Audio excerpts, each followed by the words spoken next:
Opening up the UFC Atlantic City fight card, we have Nate Landwehr taking on Jamall Emmers. Jamall Emmers is stepping up on somewhat short notice. It's not exactly super short, but this was originally supposed to be Patty Sabs, but Jamall Emmers has stepped in. We got Nate Landwehr, 17-5 overall, 3-2 in his last 5. He's coming off that decision loss to Dan Ige. He's taking on Jamall Emmers, 20-7 overall, 3-2 in his last 5, coming off that knockout win over Dennis Bazooka.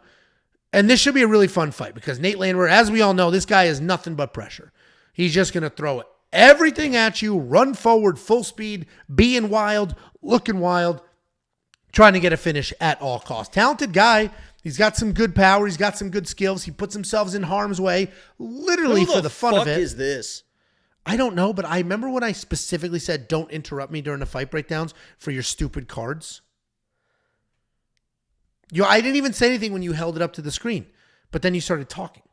Like, what are we doing? What are we doing? See, this is why I don't like that shit. And then you act confused. And then we get comments like, oh, ugh.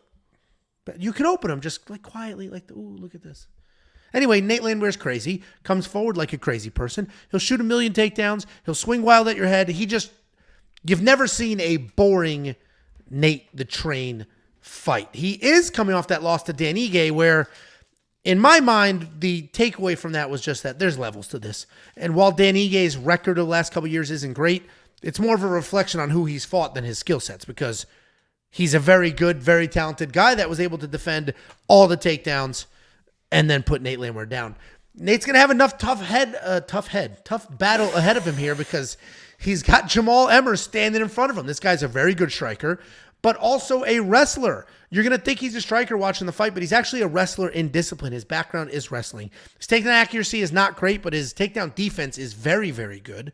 And while his UFC record is not spectacular, he's had some tough competition as well. He's 3-4 in the UFC. He lost to Giga Chikadze. Super close fight. Lost to Pat Sabatini where he blasted that dude, almost had him knocked out and then got caught in a submission. And then he lost to Jack Jenkins, which was a straight-up robbery. Since then, he knocked out Dennis Bazooka in under 1 minute. And that's who Jamall Emmers is. Nuts power, great takedown defense, little bit of bad luck. A couple of these fights were bad luck. Some people think he beat Giga. Everybody thinks he beat Jack Jenkins. And then Pat Sabatini, he blasted. I think Jamall Emmers wins this fight too. Problem is, it's a little scary. Anytime you have Nate Landwehr in a fight, it's nerve-wracking to bet on either side because Nate could get smoked like Dan Ige did. Defend the takedowns, blast them, done. That is exactly what could happen here. That is what I think happens here because Jamall's a very good wrestler with takedown defense and power. But Nate has some I think he's the literally the best lock of the week of all time, right? Nate has some. He's not. Who is? How good we've been. I thought he was like. Oh, that's right. I thought Nate was like plus 375. Well, anyway, Nate Landwehr has shown up and destroyed many people that were supposed to win. I don't know if it's going to happen here. I do think Jamall's takedown defense and his power are going to be the difference. Tricky fight. I am actually not going to bet on this because Nate's just too damn hard to break down. What do you think, Jakey boy?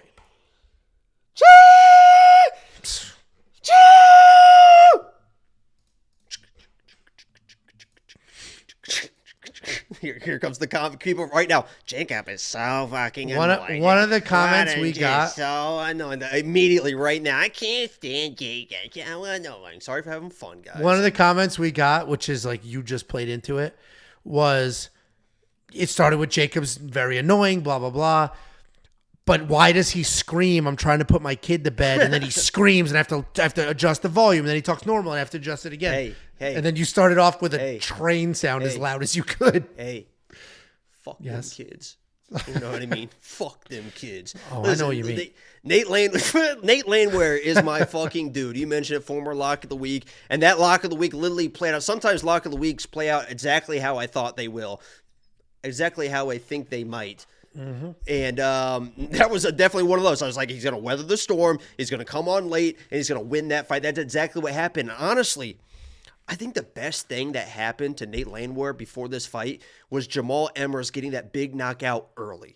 Because if Jamall Emmers, honestly, if he played that Jack Jenkins game, which wasn't a great game plan versus Jack Jenkins, because he should have just wrestled Jack Jenkins. I mean, he could have dominated Jack Jenkins. Very low IQ on his part not to just dominate that fight on the ground versus Jack Jenkins, and it cost him because of that. But if he plays that type of game where he's just kind of like that rangy, dynamic striker, picking Nate from distance, storing his energy, and then mixing in some takedowns, he can definitely win this fight. Because he's coming off that big knockout, I think this could look exactly like the David Onama fight all over again, where Jamall comes forward, looking for those big shots, He starts to gas. That's when he's going to wrestle. And if you try to wrestle Nate late, when you're already tired, it's not going to fucking work. You can wrestle Nate early. And if Jamall does that, he can have some success. But if you're already tired and then you try to wrestle Nate, you're going to run into big fucking issues on the ground. This dude is slick on the ground. He knows how to scramble. Very good at these sneaky submissions. And I think this plays out exactly like the David Onama fight. Jamall has some success early.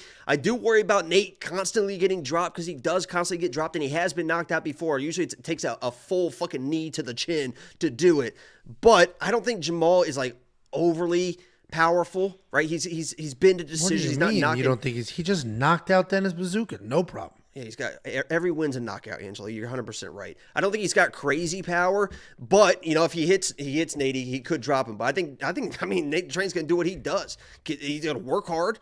He's gonna get through that first round, and he's gonna take over. We could see a Nate, third round submission win or something like that. So I just think he can just outwork Jamall, and Jamall sometimes doesn't do the smartest shit. So there you go. Nate's the pick. Yeah, I mean, I'm obviously on the other side, but I'm not confident enough to bet 2-1 odds here. Nate is a dog, as we all know. But I get a bet on that I like. On Jamall? No. Oh, well, you said I said I wouldn't bet Jamall, and you're like, I got to bet on him. Listen. Which was quite confusing to hear. I am pulling up. Let's see how many knockouts Jamall Emmers has. In the UFC, if you don't mind. Oh, okay. So now we're going to play that game. Yeah, he's got 20 wins. Take a guess how many knockouts he has in 20 How many wins. knockouts in his last 5 fights? What a joke. I mean, what a joke. How many times? Oh, let's see how many times Nate Landwehr has been knocked out. What is it? I hate Ian Machado, Gary, to 50. It's a gold, baby. Do you think the Ian Gary ones that don't have Machado in there are worth more? Because they're like, well, these are rare. new, so they're all going to have Machado. That's what I'm saying. Anyway, Dan Ige knocked out Nate Landwehr. His loss before that, Julian Erosa, knocked out. His loss before that, knocked out. Every loss is a knockout. Herbert Burns knocked out Nate Landwehr. Julian Erosa knocked out Nate Landwehr. I just said I'm not betting on him, but to make it sound You're like... You're never going to bet with me again after that fucking Billy Q disaster. What a fucking clown ass that was. Dude, he's been cut. Dude, he sucks. He's been cut. He's been cut before. That's how I'm still going to bet. Yeah, Billy Q should be cut. You know what's funny about that, too, is me and Zalal are like best friends now, and Zalal, I'm pretty sure, is dating Macy Barber, who beat Amanda. I think we should double date sometime, clear the air. Well, Macy Barber was in the hospital for 9 days, so I hope he visited her. Anyway, Jacob and I are split on this one. I think we're split on like 8 of these fights. This is the first one, and that just goes to the fact that this is a 50-50 card. Jacob a little more confident than me. He does have a bet. I do not. If you want to check out what his bet is for this fight, go to WeWantPicks.com. Click Become a Member at the top. It's only $10 for an entire month, and that will get you clean through UFC 300. We do have a couple of super chats. $4.99 from Dr. Y. And I like Dr. Y quite a bit. And I know he's a normal person, which is why I know this is not sarcasm. He says, why was Parker Porter cut? He could have been a gatekeeper. I actually don't know why he was cut. Like, obviously, he's got a couple of quick bad losses, but that's the heavyweight division. He lost to freaking Jalton Almeida. Like, he's got Justin Taffa. Like, these are quality losses, and he beat a good amount of people as well. So he beat Jay Collier. He beat Chase Sherman. He beat, didn't he beat Carlos Felipe or one of those guys? He's got a couple of solid wins as well. I don't know why he was cut, frankly. I didn't ask him. Felt like it was kind of rude to ask, and it may have been a mutual thing. I'm not sure, but he's still training, still fighting? Yeah, and he's losing weight, so he might be working his way down. 155, huh? He's coming for Islam? Okay. Anyway, I agree. He could have he had success in the UFC and could continue to have success if they kept him there.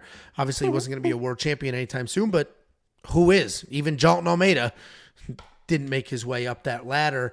Dr. Y also said, I told Jacob to do this in Discord. You should do this in Discord, you bum. No, he's saying that he told me in Discord to do this. Oh. Dumbass. Damn it, Dr. Y. And then finally from Bookie Bully, Ian Gary Gold 50. That's a good card. Sleeve that foo. So there's only 50 of those? Some of is that what this is saying? Gary, there's only 50, yeah. Holy shit, that is a good card, I guess. I don't know what these things are worth. Yeah, it's probably worth $10 billion. Oh, well, then you don't have to do this shit anymore. Yeah. Who is that? I can't see. It's blurry. It's like, crazy. It's like sometimes it focuses, sometimes it doesn't. All right. Before you go, let me give you $50. Anybody who goes to wewantpicks.com/bets and signs up with any one of our affiliate partners gets $50 as a thank you. Use the link, sign up, make a deposit. We send you $50 as a thank you.